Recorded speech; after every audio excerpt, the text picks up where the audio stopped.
বন্ধুরা, আজকে দুপুরবেলার খাওয়া নিয়ে চলে এসেছি। আজকে দেখুন মা এখানে দুপুরবেলার মেনুতে কি বানিয়েছে। এখানে আছে গরম গরম সাদা ভাত, তার সাথে আছে আলু দিয়ে কুমড়ো দিয়ে একটা মাখা। এখানে চপ আছে, আলুর চপ, বেগুনি। এখানে আছে আলু দিয়ে পেঁয়াজ দিয়ে উচ্ছে দিয়ে ভাজা। আর এখানে আছে ডাল। তো আমি আর মা খেতে বসেছি। ও, আর তার সাথে এখানে আছে আলু দিয়ে ফুলকপি দিয়ে একটা তরকারি। তো এটাই আজকে আমাদের দুপুরবেলার খাবার, এটাই খাবারের আয়োজন। তো এটা আমরা খাবো। আজকে দুপুরবেলা এইগুলোই বানিয়েছি, আর এগুলো দিয়েই আজকে দুপুরবেলা আমরা খাওয়াটা শুরু করছি।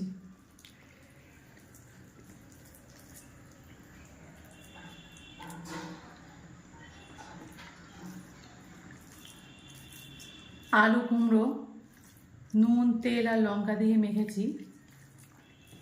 এটা খেতে কিন্তু খুবই ভালো লাগে।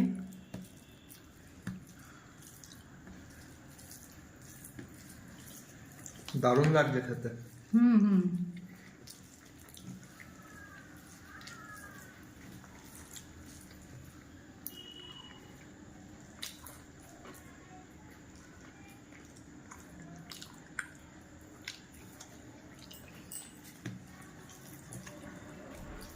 কালকে যেহেতু মাংস খেয়েছি, ওই জন্য আজ আর মাছ বা ডিম এরকম কিছু রাখিনি।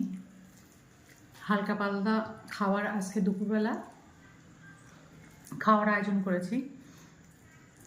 প্রত্যেকদিন হাই রিচ খেলে সেটা স্বাস্থ্যের পক্ষে ভালো না। তো একদিন যখন হাই রিচ খাওয়া হচ্ছে, পরের দিন এরকম হালকা পাতলা খাবার খাওয়াটাই বেশি ভালো।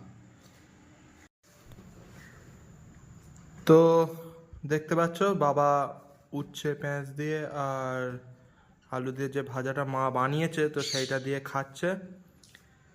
এখানে মা ওই একই পদ দিয়েই খাচ্ছে। আমার কিন্তু উচ্ছে আলু ভাজা 12 মাস ভীষণই পছন্দের একটা পদ। তো এটা হলে আর কিছুই লাগবে না, এমন একটা ব্যাপার। আমারও প্রিয় খাবার। তো আমাদের বাড়ির তিনজনেরই পছন্দের খাবার, আর আমিও এটা খাবো এবার। দেখুন এখানে খানিকটা ভাত টেনে নিয়েছি, এবার এটা দিয়ে মাখছি। বন্ধুরা খাবে নাকি? তো বন্ধুরা, আমার দু রকম পদ দিয়ে খাওয়া কমপ্লিট। তো এবার আমি ট্রাই করব এই ডালটা। ডালের সাথে এখানে চপ আছে।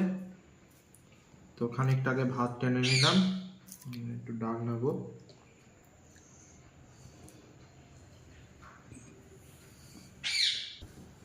তো মুগের ডালটা ট্রাই করি।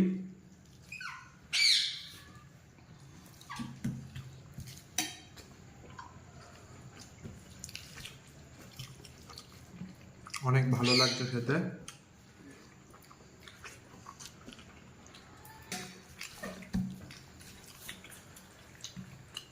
তো এরকম হালকা পাতলা মুগের ডাল আর তার সাথে চপ, জাস্ট জমে যায় দুপুরের খাওয়াটা।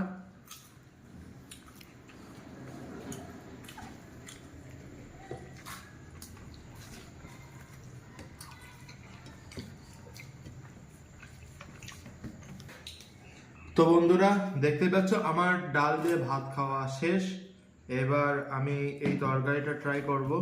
আমি আগেও বলেছি যে শীতকালে ফুলকপি আমার খুব পছন্দের একটা সবজি, আর ফুলকপি আলুর তরকারি আমার শীতকালে খেতে অনেক ভালো লাগে।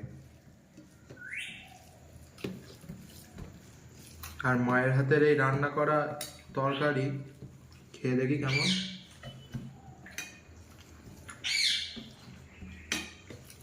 অভাবনীয় স্বাদ।